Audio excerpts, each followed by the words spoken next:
Forward Guidance is brought to you by VanEck, a global leader in asset management since 1955. You'll be hearing more about VanEck ETFs later on, but for now, let's get into today's interview.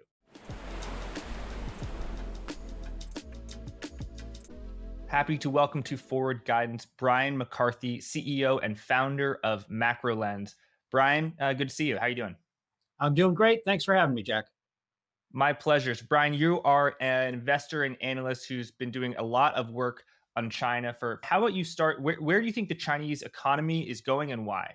So I've been, following China really closely for the better part of a little over a decade now. I was at a hedge fund called Emerging Sovereign Group back in 2012, and the fund was acquired by the Carlyle Group.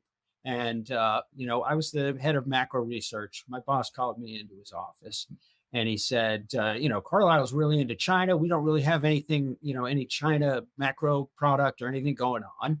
Go to China for a month, come back and tell me what you think. And, I was sort of a developed market guy, not an EM guy. So I went to China for a month and I came back and I said, oh my God, this is the biggest Ponzi scheme I've ever seen. And as you know, it's only orders of magnitude bigger. So there was always a dynamic built into the investment-led growth model that was unsustainable. We've finally, I think, reached the point where it's become overtly unsustainable. And the problem was that when investment-led growth, 20 years ago, when Shanghai was a cow pasture, to use an extreme example, any fixed asset investment was high value added. So like the first airport in a mid-sized city is really high value added. But the model progressed to the point where they were building the third airport in a medium-sized city, and it's empty. So there were a couple problems built into this model. One was that the malinvestment needed to be rolled. So the system ran on almost a universal moral hazard.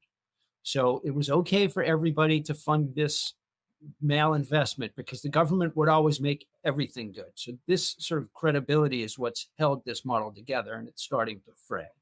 The problem is the way they make everything good is simply by having banks, a rolling loan gathers no loss, right? They just kept rolling the losses, hiding them on their balance sheet by applying more and more credit to fill in the losses. So you had two problems. One, the credit that it takes to roll these losses was accumulating. So you needed more and more credit just to keep a certain amount of growth going. But also the investment they were doing was lower value added. So this thing was always destined to sort of go pear-shaped in an exponential fashion because they're rolling more and more bad assets, and the new assets they're creating are lower and lower quality. Now, I have to say, Xi Jinping basically decided to stop the madness. If he had wanted to push this to where the ultimate extreme is, they would probably still be going. Home prices might be up another 30% from where the insane levels they saw 2 years ago. So to an extent, we don't really know when this would have broken down on its own because he did decide to stop it. And, I think that's because he saw that, the ultimate end game was not pretty. And I think the decision really coalesced around his getting the second term, really solidifying power. And in his mind, he's the leader for life. There was no one to kick this can to. So there's no next guy in his mind to take care of the problem. It was going to be on his plate eventually. Again, it was self-evidently unsustainable.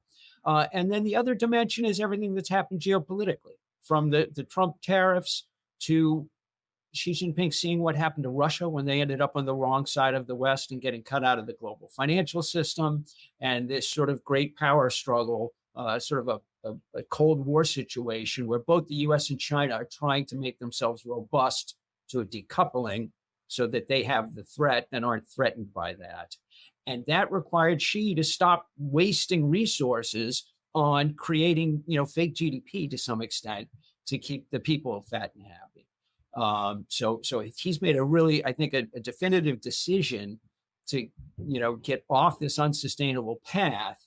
And I think that investment-led growth model is done in China. So you think that what China is going to undergo is not just a vanilla recession, but really a structural headwind? I mean, how big do you think what's going to occur in China is, or what you're seeing is has already started?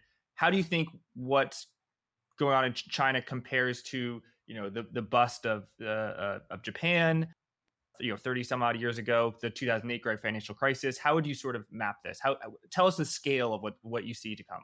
Yeah, I think the scale in terms of I mean, two, three, four times larger, orders of magnitude larger.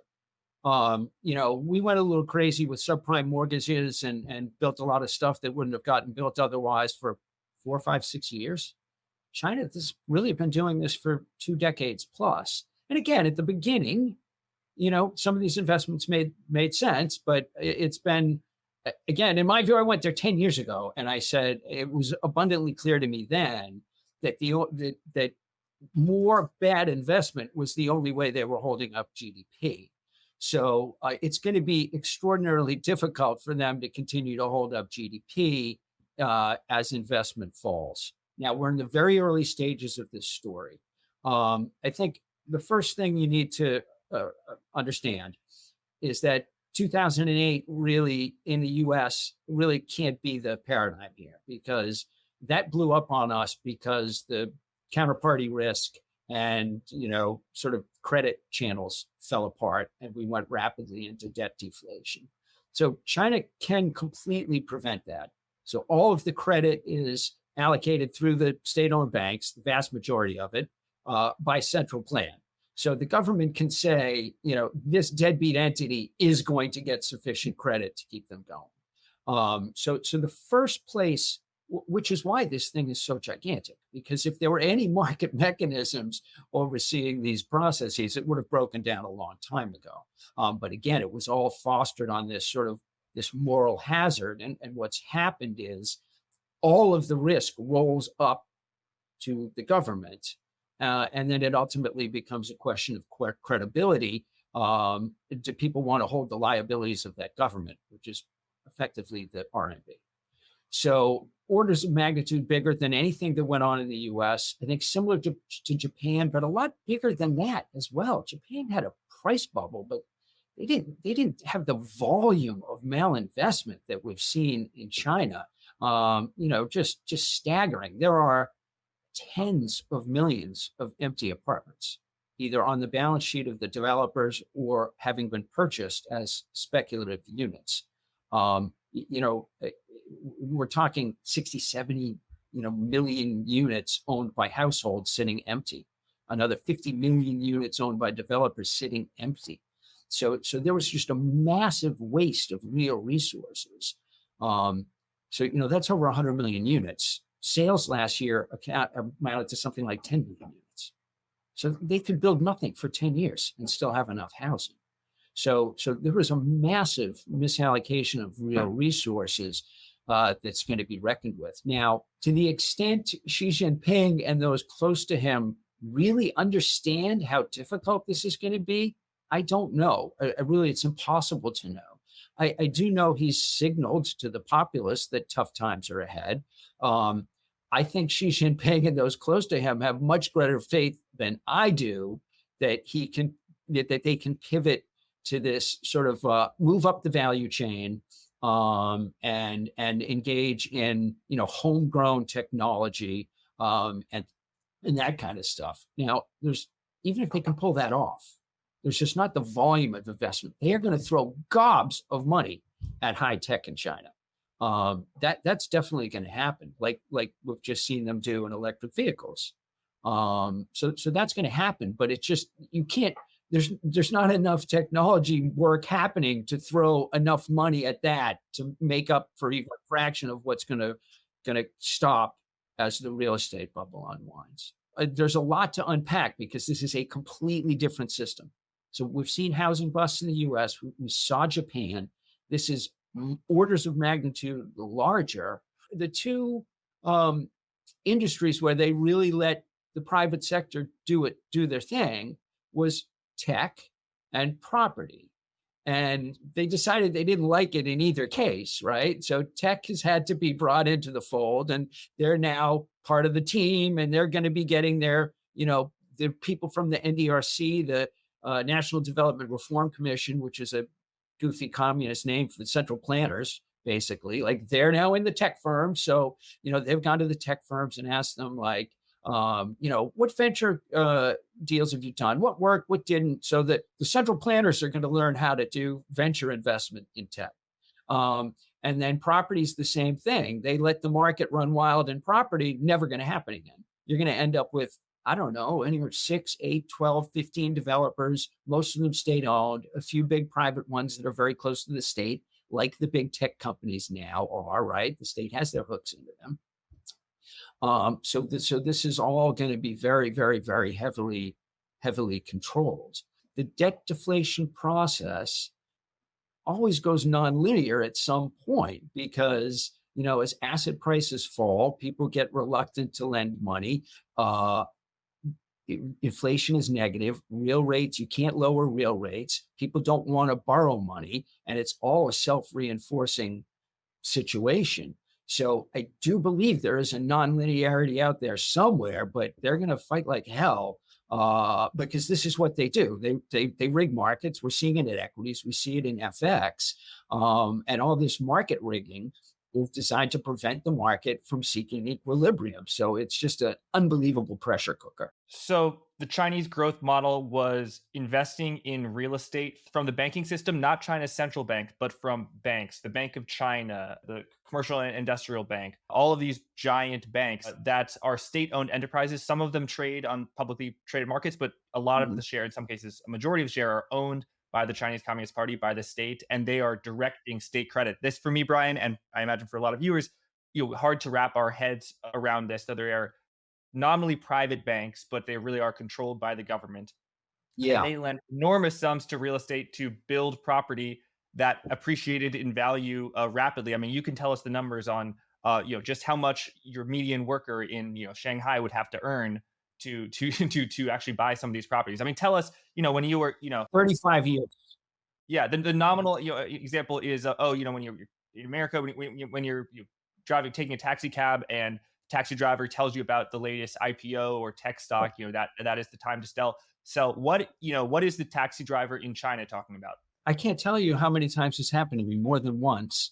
And this is 10 years ago, 8 years ago, 6 years ago. The taxi driver would tell you he owned an extra apartment, at least one. And you'd say, well, what, are you going to rent it? And he'd say, no, I'm saving it for my daughter. My daughter's going to move into it. I'm like, oh, how old's your daughter? Is she getting married? No, she's 6. So this is the kind of thing that you'd heard all over the place. The bulk of the speculation was people making more money than that, though. Like local industrial bosses, coal bosses buying dozens and dozens and dozens of apartments. Just rampant speculation. Professor Hart of A&M, this goes back 6 or 7 years ago. He does this wide spread survey of household finances in China. And the number he came up with was 23% of the apartments that had been purchased by households were just sitting empty. And they don't rent them. Now, some might not even be furnished. They might be shells, but, clearly widespread speculation. But let me bring it back to the banks, because I think there's a really important subtlety about China watching that a lot of people miss, which is people look at things that the Chinese central bank, the People's Bank of China, what they do on a day-to-day basis. And they think about those actions in the framework of how we analyze the Fed or the ECB. And it's completely incorrect. Because, think about the Federal Reserve. They manipulate interest rates and maybe the quantity of reserves and the assets in the system through QE or QT. And because they're trying to incentivize lenders and borrowers to either create more credit because they want to ease, or create less credit because they want to tighten. So that's sort of the transmission mechanism, ultimately the most powerful transmission mechanism that they're trying to utilize. So they have buttons and levers, and they're trying to get more credit creation or less. That's not the PBOC's job in China, because the degree of credit creation is decided by the NDRC. And at the, late in the year, they'll tell ICBC and Bank of China, these are the largest banks in the world. They'll tell them, we want you to make X trillion RMB in loans this year with around about this much to go to this industry. And, we want you to keep funding the developers who have pre-sold apartments and already blown the monies, because we need to get those apartments done. We need to keep the steel mills humming. The reason Chinese GDP is holding up is because the factories are still running. We want to dominate the world in electric vehicles, so make so many loans to that sector. Whatever the heck, the central plan might envision one year. So that's done. I mean, I think that the management of ICBC basically knows how much money they're going to lend out this year. So then what the heck is the PBOC doing? They're just accommodating it.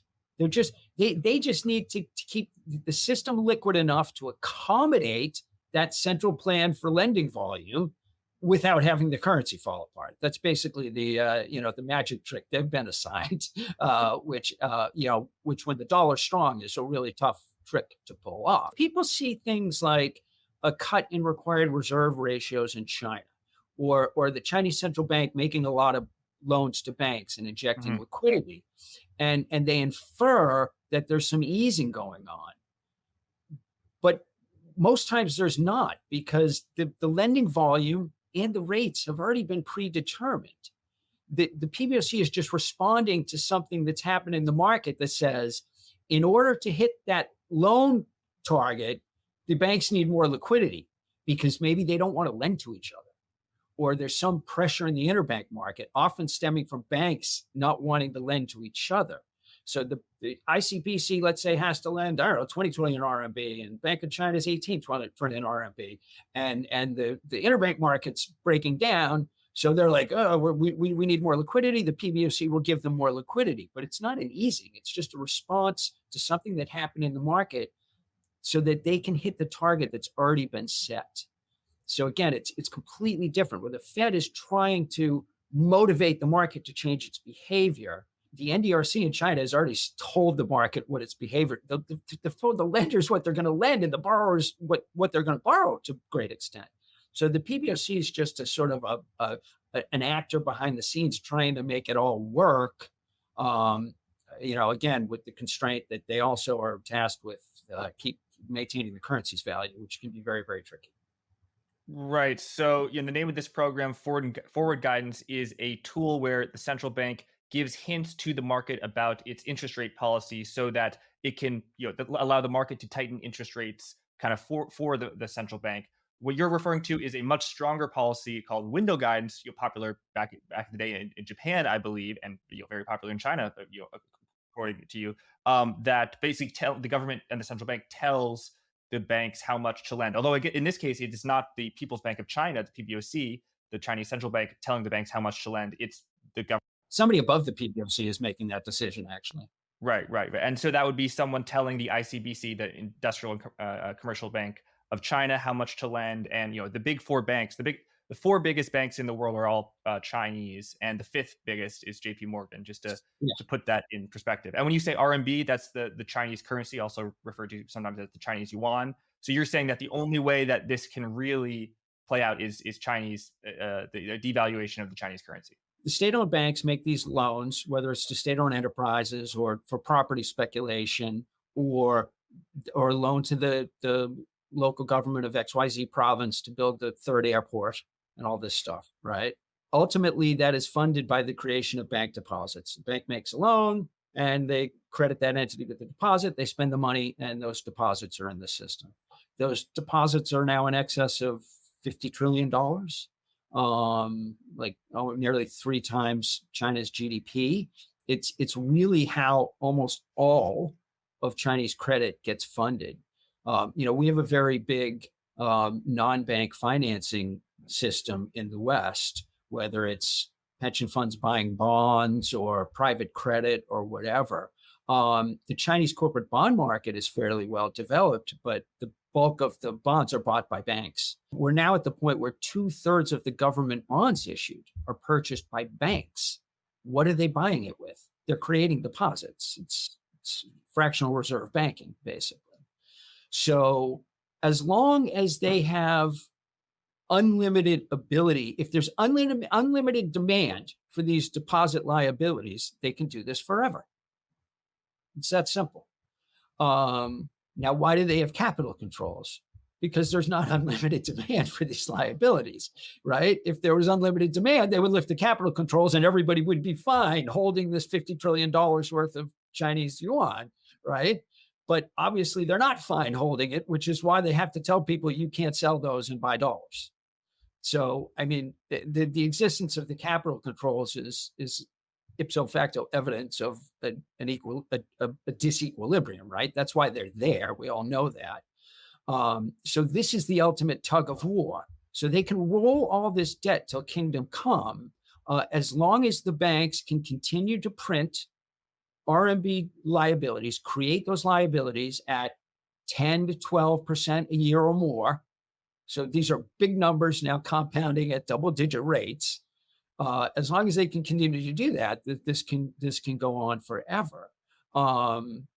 So, again, it ultimately it does all come down to they're relying on their ability to force their citizenship to hold these liabilities. And I think that, to me, the interesting thing about the property bust is when property was going up 10, 15% a year, it was like any bubble. There were like narratives to explain it, right? It was urbanization. People just ignored the fact that the population just had stopped growing, but it was going to be urbanization, and everything had a circularity to it, right? The strength in savings rate. Yeah, so they were investing. Savings rate, the high trade surplus. Yeah, the savings rate is sort of a forced function of the way the system is built.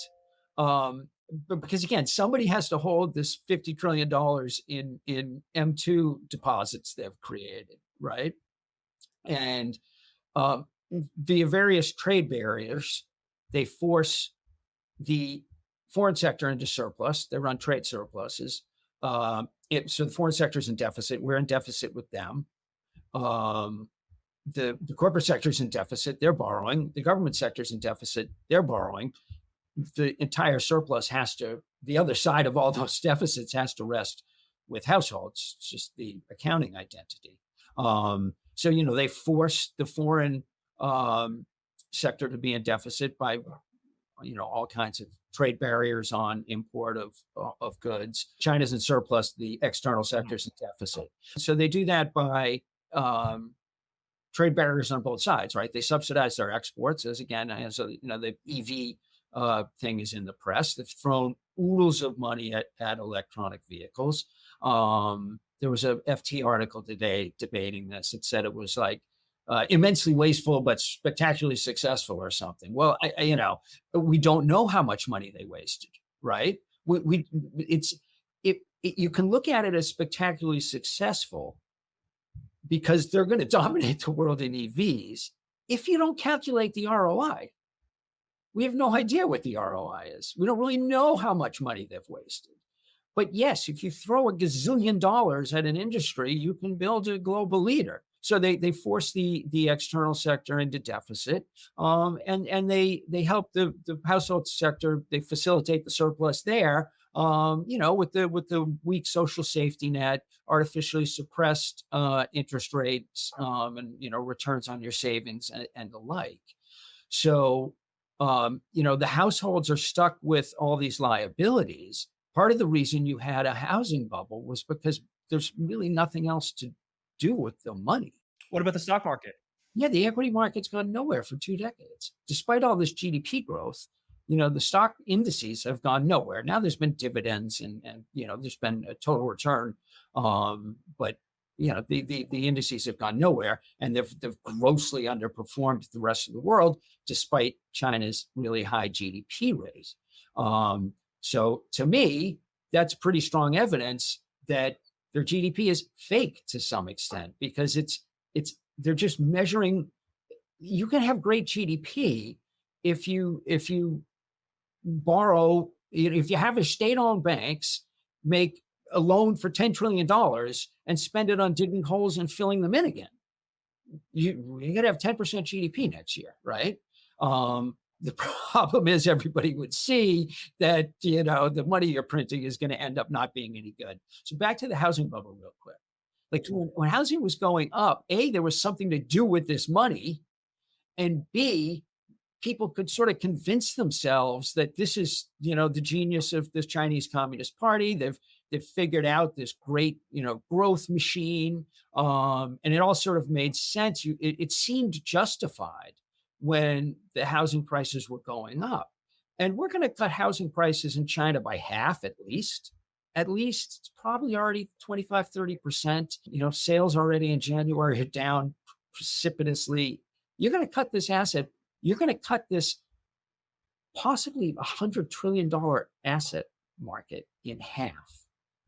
And then I think people are going to look at these liabilities they hold in the form of Chinese bank deposits and say, well, if all these assets just fell by half in value, what the hell is on the other side of the balance sheet? What is backing these liabilities I'm holding? It's a Ponzi scheme. So, increasingly people want to diversify. And, there was another article in the FT over the weekend about outsized buying of gold from China. I think it was 60 something billion. It's like not huge amounts. They'll buy anything they can access, but there's only so much gold they can get their hands on. Are Chinese people bidding up Bitcoin through whatever means possible, VPNs, or I would imagine, because if I was in China and I had a lot of wealth, I would want it in anything but RMB right now. So, we're seeing that dynamic. And I think it's only going to get worse.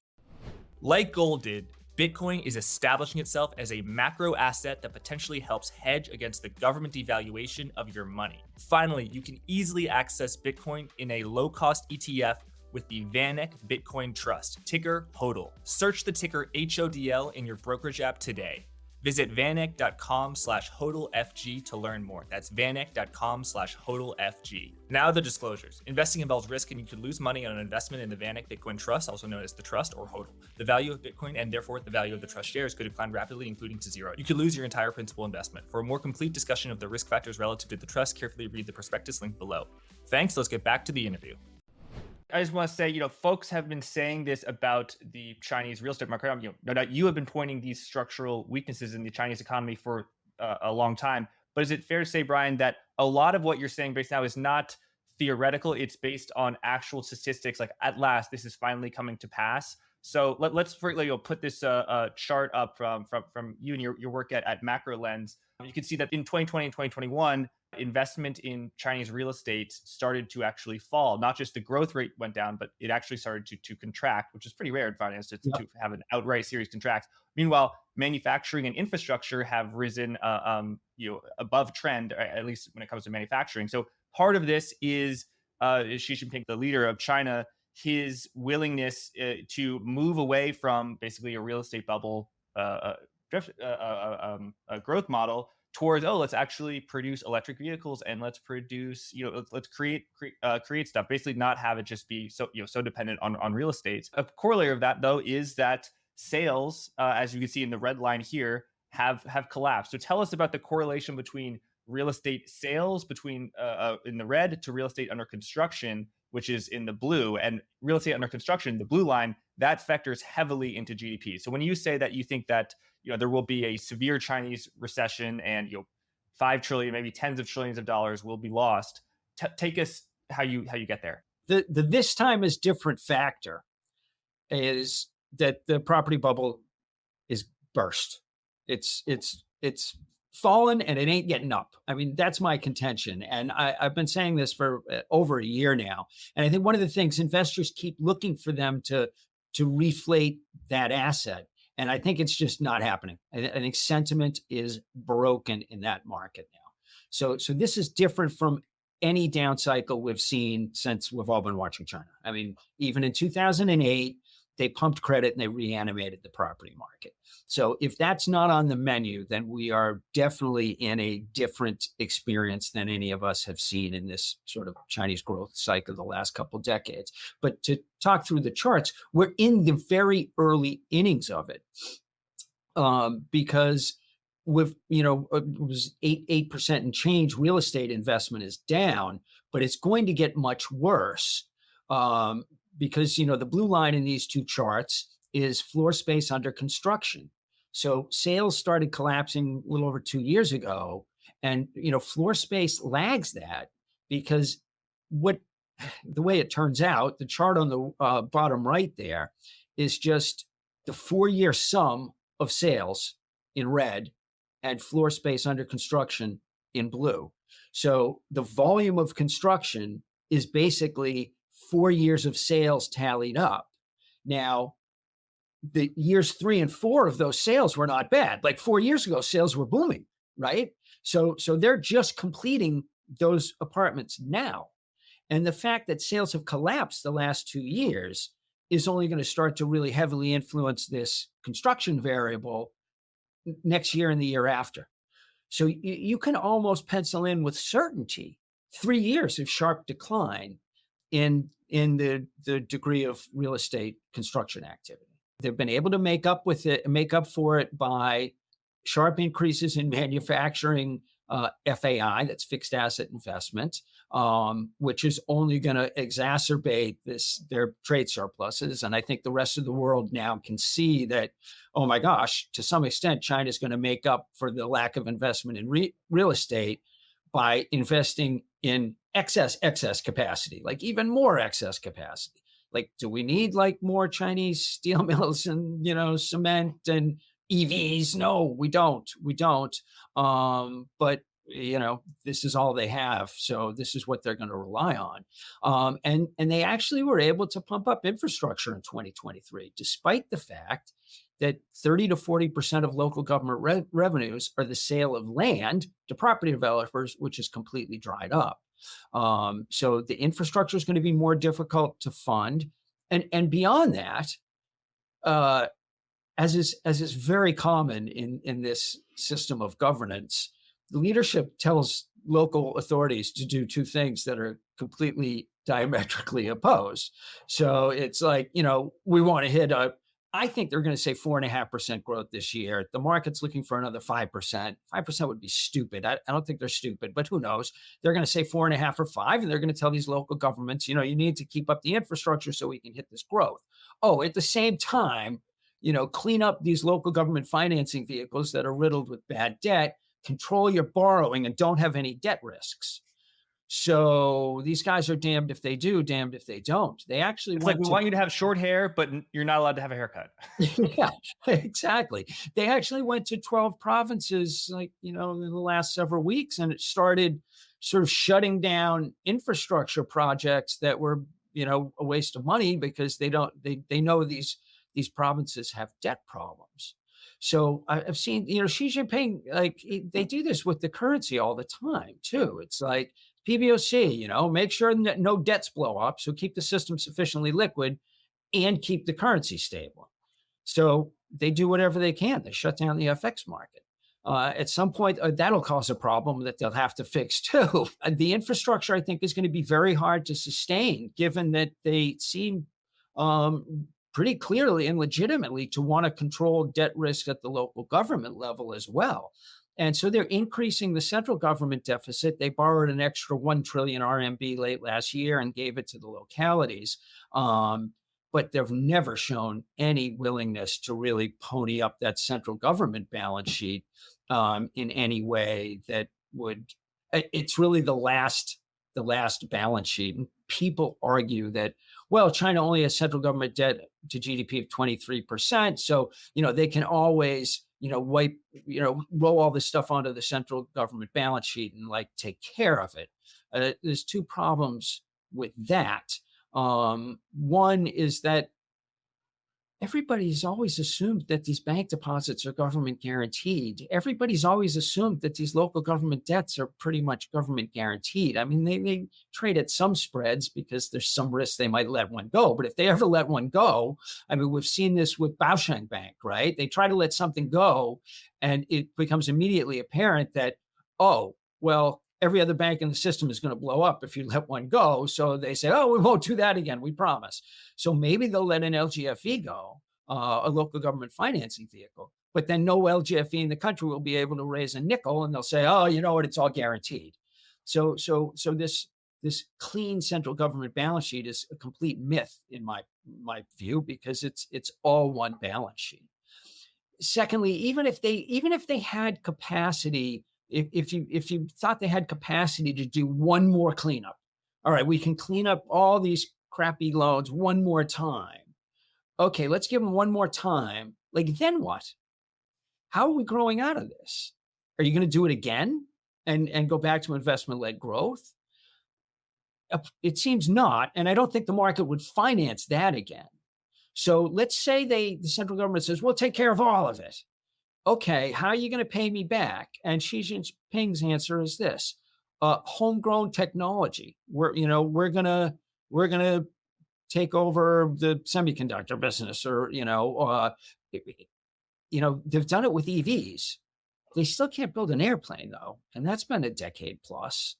I mean, I shouldn't say that. They're making some progress there, but I don't think non-Chinese airlines are going to want to fly them.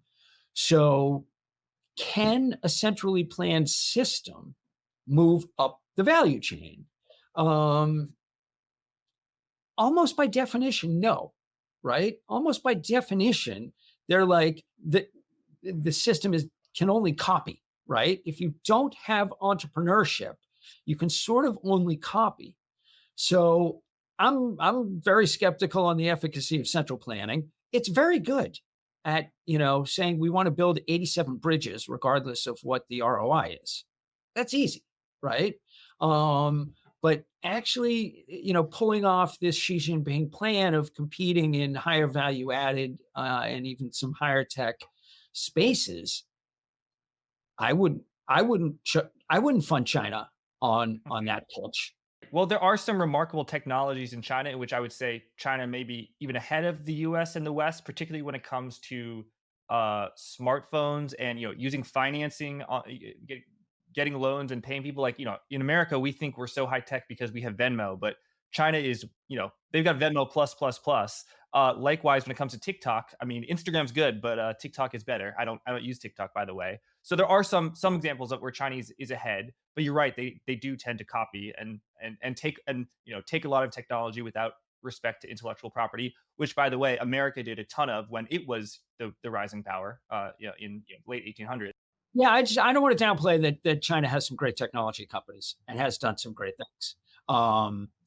It's been a big round trip in a lot of those stocks, but if you were going to buy anything in China, that is where you would look. I think there's, you could make a case that there's some value there and there's some great companies. I don't want to downplay that, the achievements that we've seen from China in the last 10 or 15 years. It's just macroeconomically, it doesn't add up to much compared to the amount of steel and cement they've wasted in just building stuff, basically. To your point, I think taking central planning to the next level, I'm skeptical. That makes sense. So, Bryce, let's just take a quick detour to talk about the stock market, which has been collapsing, the Chinese stock market, I should say. So you've been short the Chinese market for a while. Tell us why? Because just because an economy is going to weak, it doesn't necessarily mean the stock market is going to be weak, and vice versa.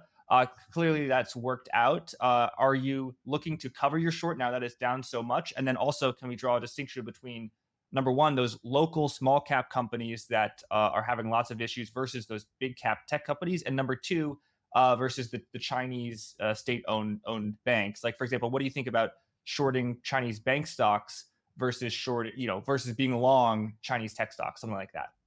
Right. So the bear case on Chinese equities has been predicated on, for one, I talk to a lot of investors with really deep pockets day in, day out, And I could just never really get my client base to be nearly as bearish as I was throughout this thing. So there was, I think at least until very recently, there was what I all along thought was a misplaced hope in a reversion to stimulus. So people thought Xi Jinping's not going to be able to take the pain, and the Chinese Communist Party sort of promised growth. And I just, again, I don't think I don't think Xi Jinping really is as worried about that as some others. A gradual slowdown in growth, people are unhappy. I think he feels he can handle that. Going right back to the reopening, which was, so we had the huge reopening trade in early 2023, late 2022. I pooed that for the very simple reason that they didn't really close down the way people thought. So industrial production had a blip in 2020, and then it got right back on plan. So even when Shanghai was closed, the factories were running. They had the poor bastards sleeping in tents and sleeping bags on the factory floor. So it was never shut down the way people thought. The consumer economy, what was, you couldn't go to the store to buy stuff, which in America is a big percentage of the economy, but in China, the factories are a big percentage, and that was open. Exactly. So the industrial side wasn't shut down. Now consumers did come back and they spent some money, but I thought that was not going to be what people thought either, because this is an economy of debt deflation. I mean, like, I think that while the analogy is not perfect, it's more Japan than the U.S. because they can't ease. So my thesis has been the property market's broken and it's not coming back. That became apparent to me like 18 months ago. And I think people are now coming around to that view. The fact that they can't or won't ease, I'm not sure the market's fully absorbed that. You've still got rates at like 2.25%, in 2 to 2.25%, call it, in the short end in China. Why is that? Why don't they go to zero? Because it'll exacerbate the fact that nobody wants to hold these liabilities. The $50 trillion of bank deposits, at least you can get 1.5% as a household. What happens if they put that at zero? That'll piss people off, because it's going to be viewed as more financial repression, but it's just going to increase the pressure on the currency. So it's sort of a really telling data point that they still have rates above 2%, despite what's going on. And if this was 2008, we already had rates at zero, and we're trying to figure out how QE worked at this point in the story. So they're in debt deflation. If the property market doesn't come back, it only gets worse. They can't really ease, so they can't drop those deposit rates, and then the bank margins are stuck, so the banks can't really drop lending rates. And I think it's just impossible to exit a debt deflation like this without a currency devaluation, because they can't, like, if you wipe the real estate assets out in half, the national balance sheet has a huge hole in it. And then you get the slowdown in activity, and then the infrastructure starts to slow. As GDP slows, all of this debt on the local government level looks more unsustainable. By the way, even if they do real GDP at 4.5 or 5 this year, nominal might be 3 because they're in deep deflation. We're well over a year of PPI -3, -5. So pretty deep deflation. So in terms of debt dynamics, it's the nominal GDP that matters, not the real. And so the debt math only gets worse in this debt deflation scenario. And the only way you can reset the system is to reflate and inflate away some of this debt. And you're not going to do that at a fixed exchange rate against what is currently a sort of a strong dollar. So they're stuck. And as bearish as I am on the currency, like, this ends at some point in a deep devaluation. I don't think it's going to be soon, because they realize that road's really, really scary for them. They tried that in 2015, 2016. Delinking from the dollar was the right thing to do then, but it was already too late. There was already too much pressure in this disequilibrium pressure cooker that they started to release it, and it was going to be a nuclear bomb. And the pressure's orders of magnitudes worse now.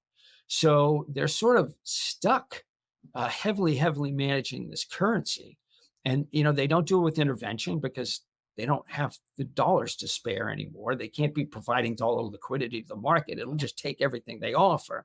So they literally shut down the FX market. They tell people, you want to buy dollars? We don't have any this week. Come back next week and we'll see if we can help you out. So it's this is going to really cramp China Inc., which is, the largest trading nation in the world in terms of gross trade flows. So they're impairing the domestic economy's access to foreign exchange. It's the only way they can really defend the currency. They're avoiding going to zero rates. They can't hike rates. So they're like stuck. Now they could do something crazy to pump the equity market up 15 or 20%, which is the problem with the trade at this point, because the short's done great. The risk reward's not so great anymore, because they could come in and so here's what they could do. They could say, we're gonna borrow 5 trillion RMB or $1 trillion, 7 trillion RMB or something crazy. We're going to have the PBOC effectively lend that money or print that money by making loan to some central entity, Central Weegen or the CIC or some, wealth fund, new vehicle they set up, whatever. And it's going to buy trillions of RMB worth of stock to prop up the market, which in the short term could have a great effect from very oversold levels. Of course, whatever shares they don't buy end up being worth less because now the Chinese government is even more involved in everything. So I think everybody knows it's sort of self-defeating.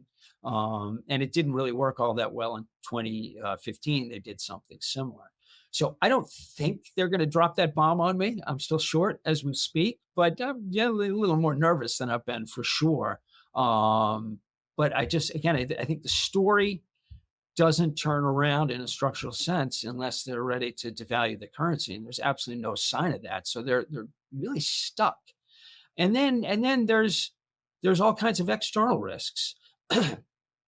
I'm in the camp that the Fed's overcooked it. And we're going to have, maybe this New York Community Bank thing's another canary in the coal mine. If the U.S. economy slows, we could see credit events pretty quickly and a sharp dollar rally. China's screwed if that happens.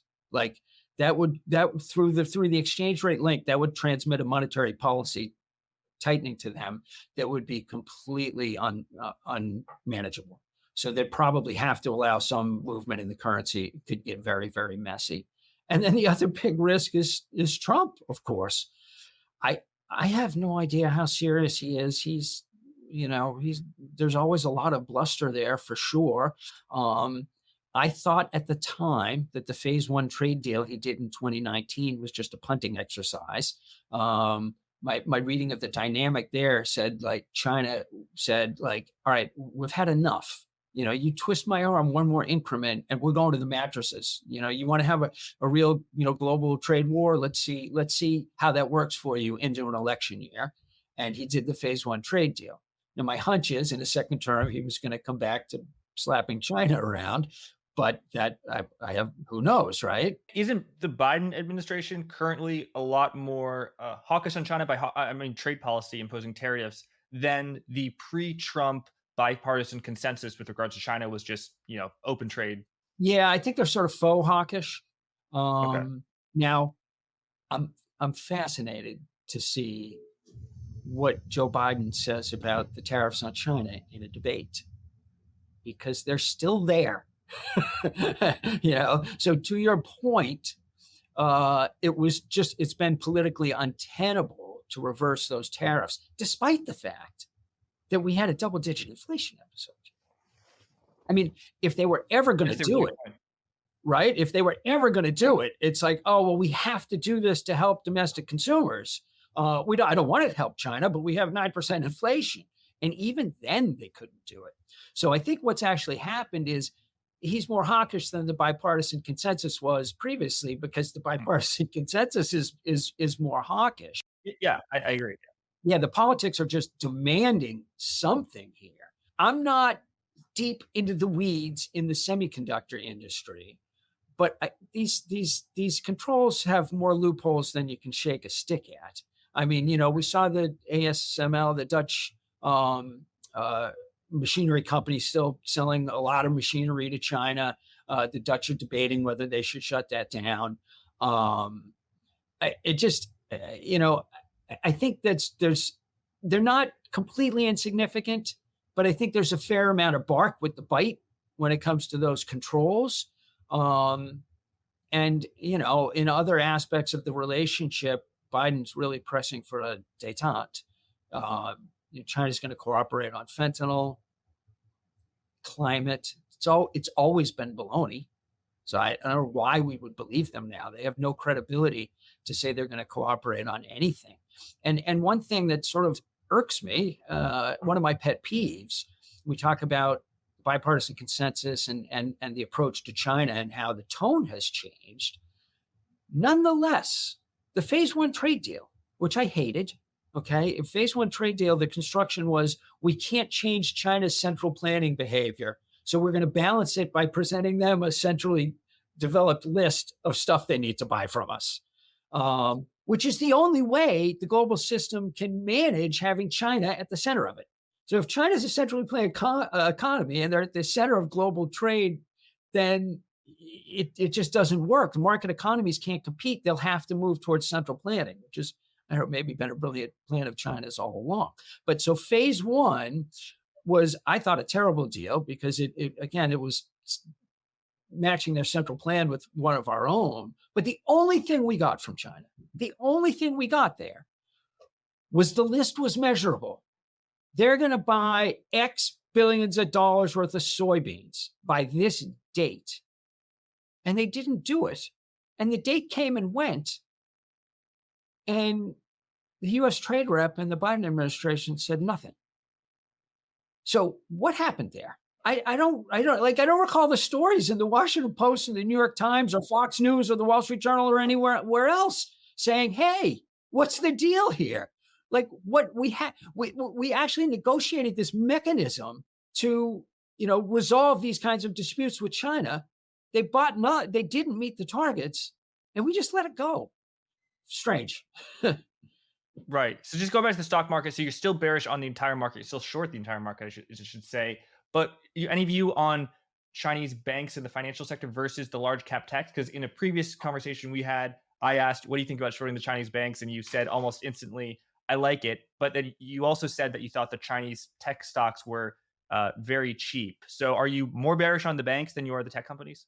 Yeah. So I'm short the H shares, the Hong Kong listed China shares, which already trade at a 50% discount to the onshore shares, which is crazy. Unfortunately, it's very, very tricky to trade these things because the basis between the offshore shares and the onshore shares, in some cases, the same exact companies, is all over the place. It can be 2 or 3% on a day-to-day basis. So like sentiment this is just really like treacherous stuff right now. The banks, I don't do single name stuff, but you can do total return swaps or you can just short the single names. I love shorting the banks. You don't want to value pick in banks because in this kind of situation, the equities, it's going to be wiped out at some point. It almost has to be. Whatever equity held by offshore investors they can tap to fill this gaping hole in the Chinese national balance sheet will be tapped. So, the central government will recap the banks at some point, but your equity is going to be wiped out. And these are not market-based institutions by any stretch. So one of the interesting dynamics is they're being told to lend to the property developers, but they're having trouble executing the central plan this year because the bankers are saying, okay, we know Evergrande has $90 billion worth of apartments that they've sold, but not yet delivered to the households who bought them. And the $90 billion, they've evaporated it. So you want me, Bank XYZ, to lend to Evergrande to finish that project, but I'm lending into a black hole. That money's already gone. They can never pay me back. So it's, the banks have to do national duty, but now they're being told to national duty, which is literally pissing money into a black hole. But they have to do that because the Chinese Communist Party is saying, if you don't do this, millions and millions of people who bought apartment buildings that don't exist yet, they're going to be protesting in the streets, which we saw a little bit of 2, 3 years Yeah, ago, the right? bankers are actually saying, I need my ass covered. I want some kind of guarantee that when this blows up, I'm not going to take the blame for making a bad loan here, because we all know it's a bad loan. And I honestly don't even know why the government insists on doing this through the banks. I don't know. I think it's just because the problem is too big.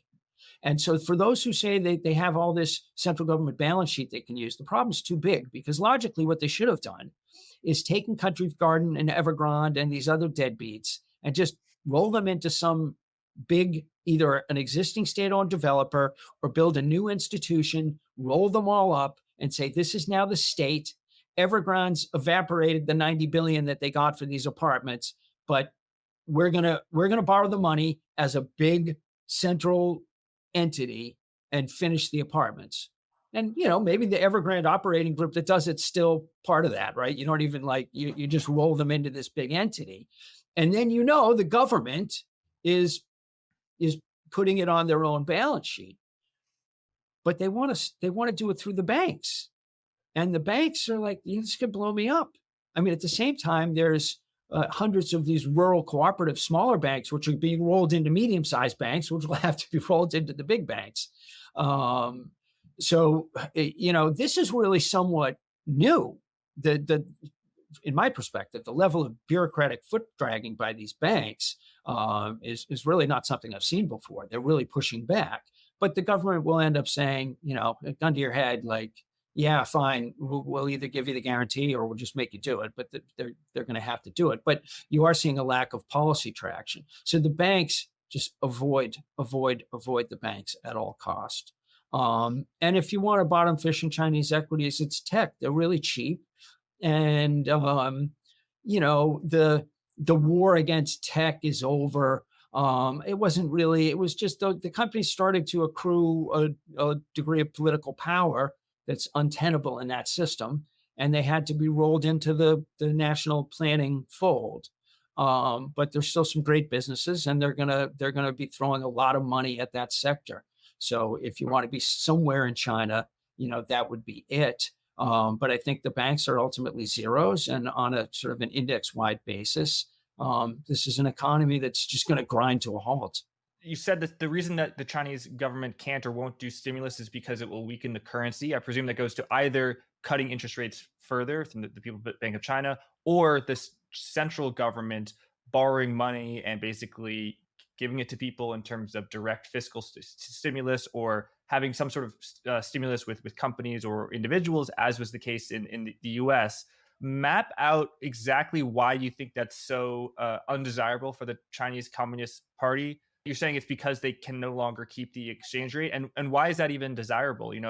If I have to either devalue my currency or send my country into a depression, the Bank of England in the 1930s, they said, no, let's send my country into a depression. I think historians and economists agree that was a huge mistake. Why would China make that mistake again? It always comes down to which dimension they think is the least risky from the stability of the Chinese Communist Party. There's so much pressure built up in the currency now. Now, as an economist, you're absolutely right.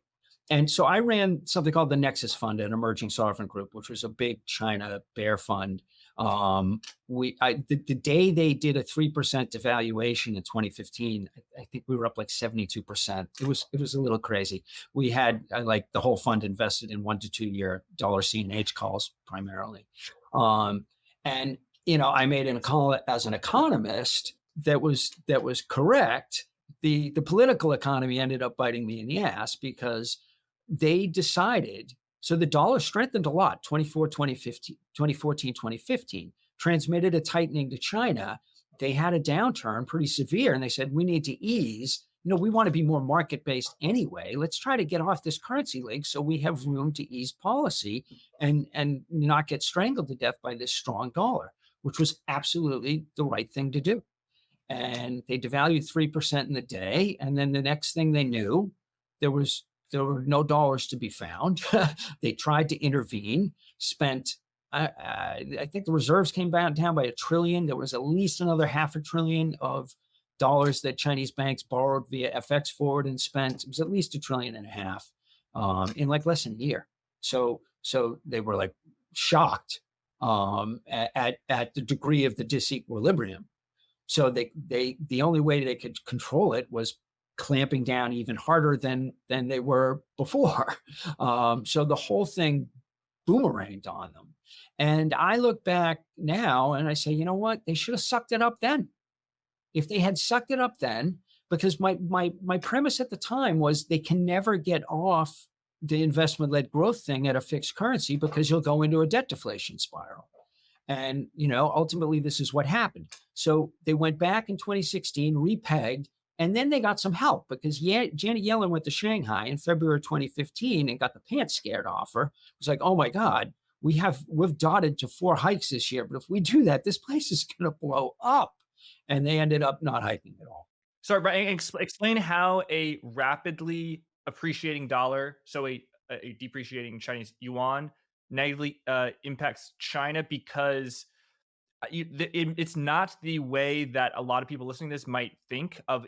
When the Thai baht was devalued, that's because there's so much dollar denominated debt, and then when the dollar strengthens, what they owe becomes greater. There is not a lot of dollar denominated debt in China, right?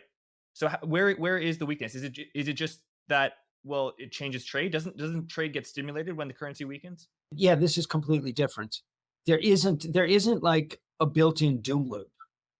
It's simply a question of it's been controlled at an increasingly non-market rate. If the market rate at which China has reflated sufficiently to make its balance sheet look stable is 12 to the dollar, then the market will be one way till we get to 12.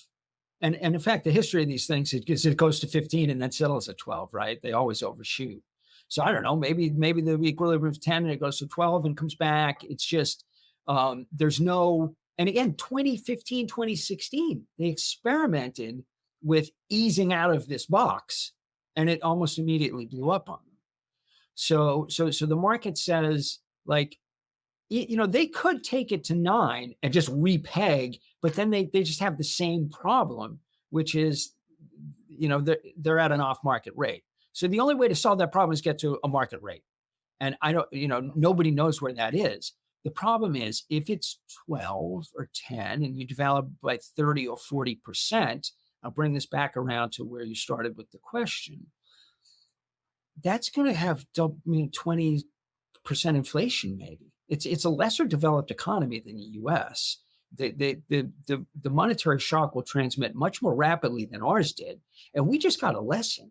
Like, can you believe how quickly the $6 trillion we printed coursed through the system here? It was wild. So in China, they could have 20% inflation overnight if they have a maxi devaluation.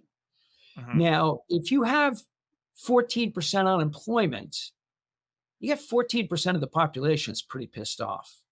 If you have 30% inflation, you have 100% of the population, many of which, a big proportion of which lives at like subsistence levels.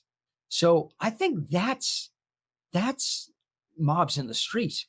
I think that's the problem. I think that's why they're stuck. And again, they put my devaluation trade back in the bottle in 2015, 2016. So I'm still a little bitter about it, but they should have stuck with it then. They should have taken their medicine then. It's just a hell of a lot worse now. But the dynamic's the same. It's just there's just a lot of pressure because they're trying to manage at a rate that's way off market.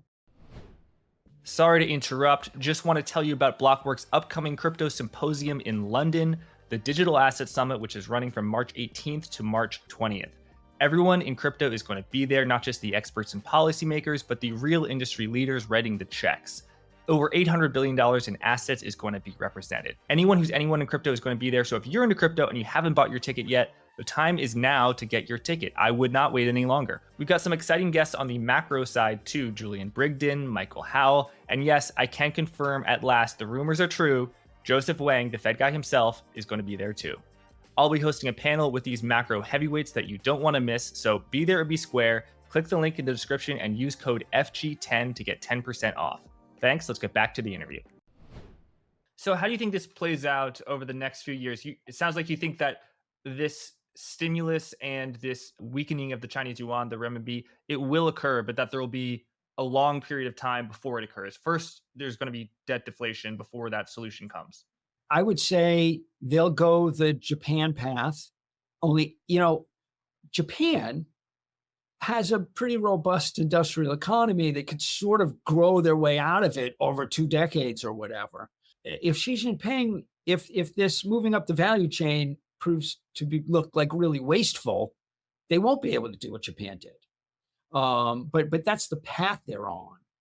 I think the currency break probably comes in response to either if the Fed really makes a mistake and we have like a mini 2007 type thing here, where DXY rallies 15 or 20%, they may say, we just can't handle this. Or I would imagine if Donald Trump gets reelected, there will be some discussions behind the scenes where he says, if you don't do XYZ, I'm going to tariff you by 30% or whatever the heck the number he decides on. And they say, well, we're not going to do that. But if you do 30% tariffs, we have to let our currency go. And it might blow up the global financial system. I don't know, it might not. You'll see. So I honestly think that's the threat they were making in 2019. I have no way to prove that, but I think it just watching the way that dynamic played out, China, I believe, said, we're not playing the game anymore. We're not giving you anything else. And stop with the tariffs, or this can go another direction. I'm not going to try to read Donald Trump's mind or try to decipher at this point what's bluster and what's policy. I can tell you, I have a friend who was in the Trump Treasury who says the personnel that are around Trump this time around are more diehard America First types who are willing to sort of press those buttons more than maybe a Steve Mnuchin or a Gary Cohn were. But who knows? We don't know how he'll staff up or any of this. But I think there's either Trump or some kind of other geopolitical breach could cause a sharp devaluation of the RMB. As an economist, if you got me in a room with Xi Jinping, I would say just try 9.5, see if that works. Repeg. Yeah, 9.5 yuan to the dollar. Yeah. You can't float. But you need a little reflation. Just try maybe 9 and then do a firm peg and see what happens. And you think they're worried about that because it would cause inflation, even though right now we have deflation in China? Yeah. So just as, economists guesswork, what's 9, 25%, 30, 28% or something, 7 to 9. Maybe you get 10, 12% inflation for a few years. I don't know, maybe you do 8.5, whatever. You find a level where you get some degree of inflation so that you can get nominal growth. Your real growth, instead of 3 nominal, goes to 7 nominal.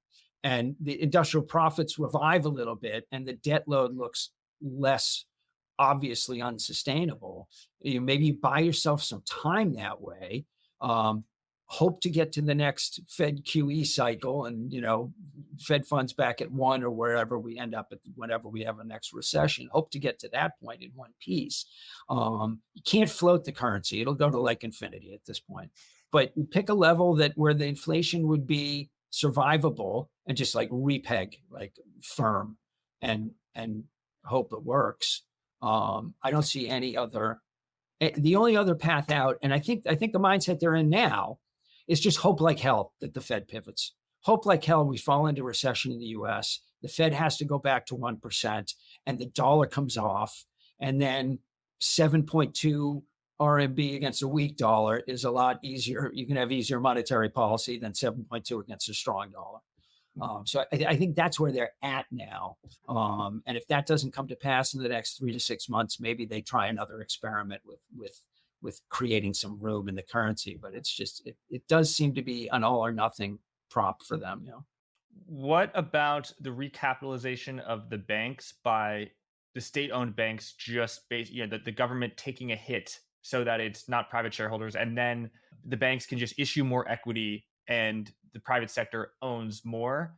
What would that stop it from that? Would it be an ideological aversion to that, or would it be the same concern about the currency? So, the banks, the capital in Chinese banks is it's sort of like fictional. They try to adhere to these international regulations because they want to do international business. So they have Like Cecil. yeah, they have to maintain these capital standards, right? Yeah. But from a domestic standpoint, it's all already one balance sheet.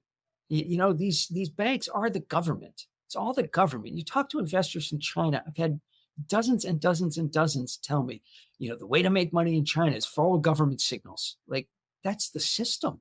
That's the system. So, a banking recap.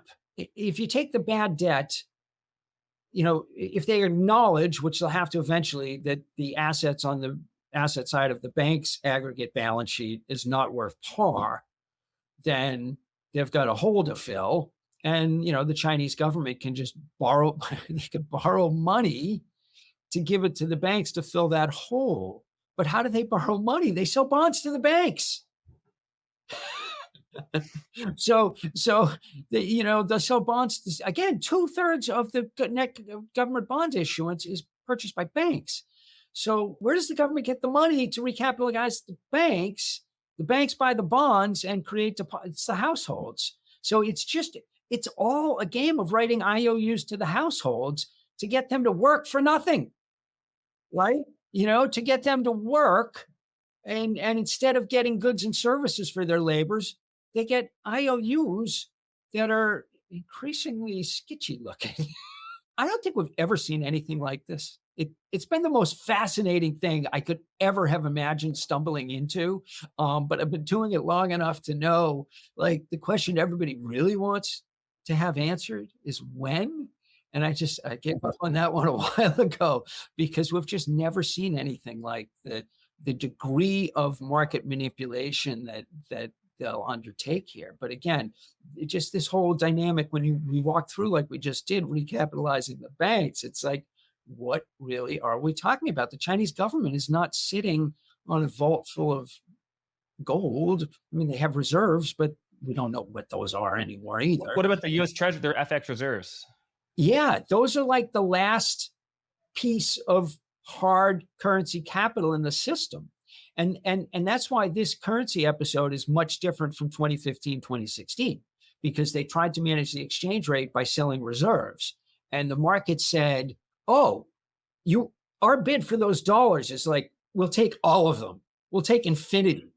And so they realized they were on a path to they were just providing market liquidity and an off-market exchange rate. You'll get given everything. So they're not doing that this time. There's smoothing, and they'll come in at the end of the session, and some state-owned banks will cap it at a level or whatever.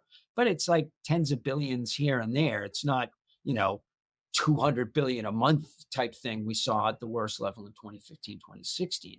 Why? Because it's foolish policy. It doesn't work.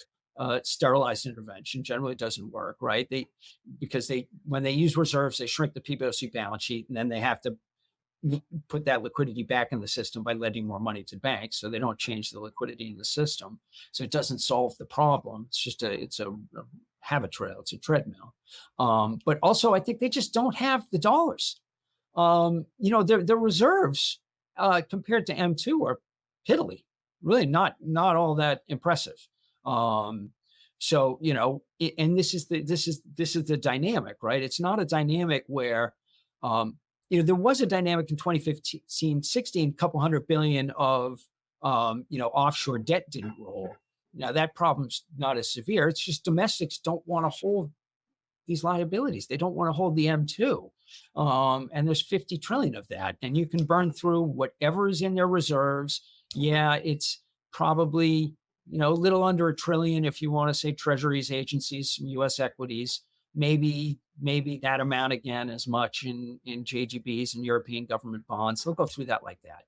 So it doesn't solve their problem in any way, shape, or form. And once it's like they're at the point with the reserves where you can't use them, because once you've used them, then the emperor's completely naked. Final question, that's a follow-up about potential stimulus. Why can't China resume the Ponzi and say, yeah, lend to Evergrande, lend trillions and trillions and trillions, and let's make this real estate bubble bigger? than it ever was. Because I would note, what caused this crisis, as you pointed out in your earlier presentation, was not the withdrawal of saving, not a run on the Chinese renminbi by households in China, but an intentional top-down decision from the Chinese Communist Party to stop lending to real estate firms and lend more to industrial and manufacturing firms. Why can't they put the genie back in the bottle? This is what investors have been arguing for the better part of 18 months. And my short answer is it would require Xi Jinping going to a podium and saying, you know what? I messed up. Houses actually are for speculation, not just living in. Okay. So, I mean, that's effectively what he would be saying. They would, you would need to rekindle the speculation in what everybody know. Like, so now, we know they have like 100 million apartments that are just going to go wasted. They would have to decide to go to 120 million in the next couple of years. And is that credible? His personal credibility would be on the line. Sure, but I might point out, Brian, with COVID, I mean, they had a policy of basically don't leave your house at all. I'm exaggerating. There were some protests, and in the fall, winter of 2022, they pretty much, the Chinese Communist Party changed that overnight. And the politicians and the people who are writing the speeches, like they're pretty good. They can invent the rhetoric to justify it. Well, he was moving away from a stupid policy to a rational policy when we reopen the economy. This would be moving from the rational policy to an overtly irrational policy. Look, I don't put anything past Chinese investors. Like I've seen, that 2014 into 15 equity bubble was the craziest thing I've ever seen. So it's a tricky dynamic. I mean, there's, it's like game theory, right? If everybody thinks everybody else is going to do it, maybe they go do it again. I don't know. I don't think it's sustainable. I think it would be openly acknowledging that they're pumping credit at a very, very high rate to do something that they themselves had stopped because it was unsustainable. And just some numbers. So credit growth at 10% in China. If it goes below that, they die. I mean, that's like the empirical fact, which is crazy. It's been 10% plus for 25 years. And 10%, it's like $5 trillion. So they have to increase credit by $5 trillion just to survive this year. To do what you're talking about, it would have to be closer to 10 trillion. So it would be like saying, to get me through the next 18 to 24 months, here, we're going to take $10 trillion and we're going to light a torch to it. Have fun. So I think that ship has sailed. Brian, it's been great to get you here. Could you just quickly summarize your views for the audience? Sure. So I think the key highlights are that China's investment-led growth model is gone. It's not coming back. They think they have something to replace it with. I'm skeptical. They're in a debt deflation, in the grips of a debt deflation that can't be fixed without a reflationary devaluation. And this is all in the early innings. This is a story that I think is going to play out over the next, several years. So, we talked about the lead between property sales and construction activity, which is just now rolling over.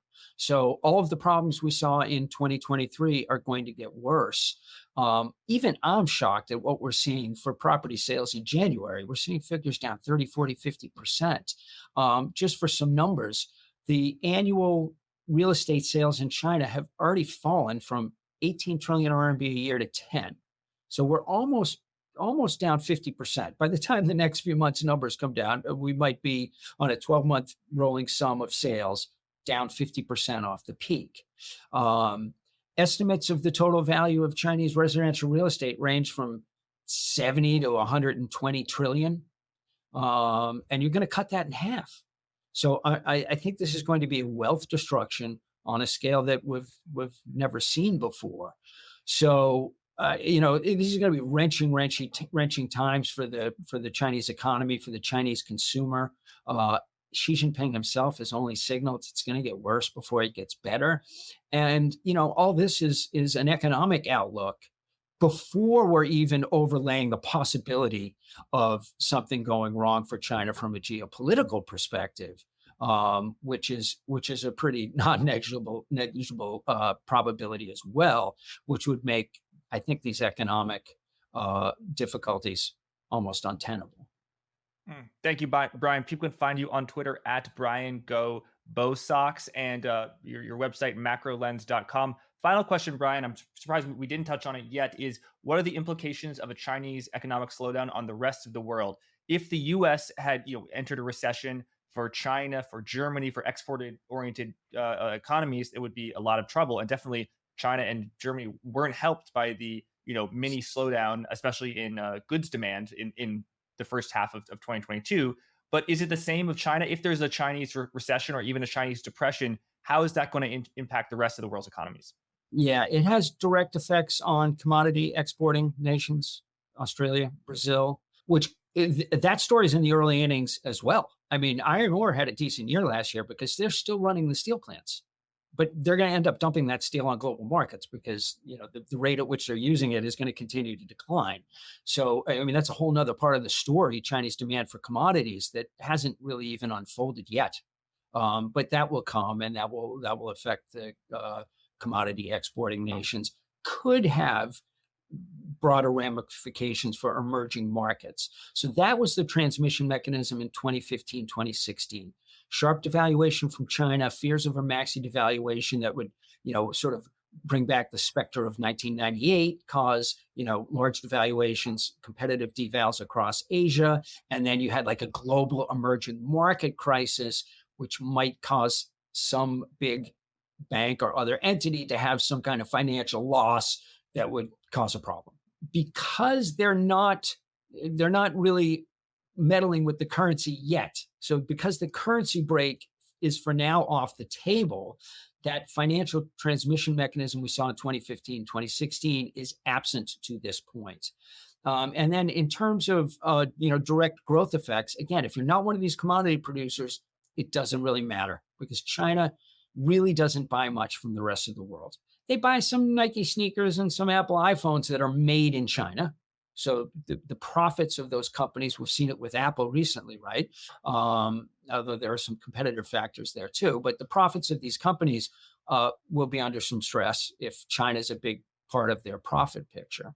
But it's not going to affect employment in the rest of the world because the rest of the world, again, outside of commodities, doesn't expend a lot of labor making goods for Chinese consumption. China imports oil and semiconductors, basically. And the semiconductors, for the most part, go into boxes and get exported as completed products. So, the direct economic effects outside commodities are minimal. The financial effects really only come about when we start seeing the risk of a maxi devaluation, which if you look at option volatilities on the RMB, they're at multi-year lows. So the market's just not really worried about that right now. So that is a trade you like, being long the dollar, maybe very calls on the dollar versus the Chinese renminbi. So Brian, last question. Tell us about your work at Macro Lens. I know you've got a weekly research note. Is that focused exclusively on China or only mostly on China?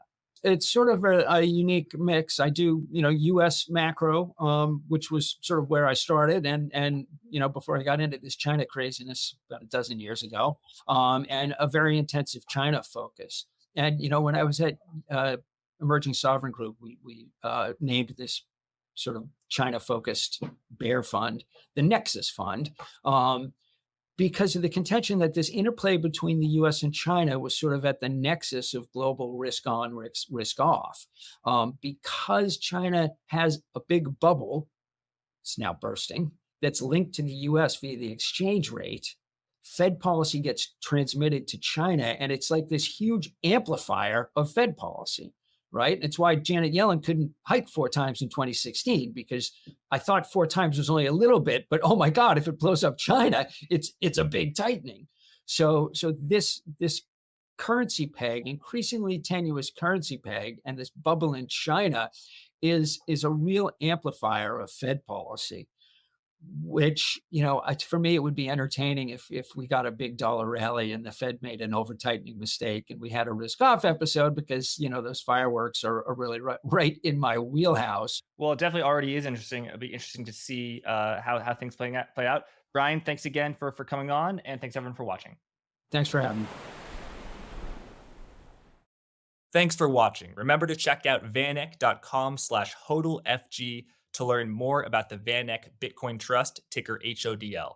A reminder that forward guidance episodes are available on all podcast apps and on Twitter, where I post them regularly at JackFarley96. Thanks again. Until next time.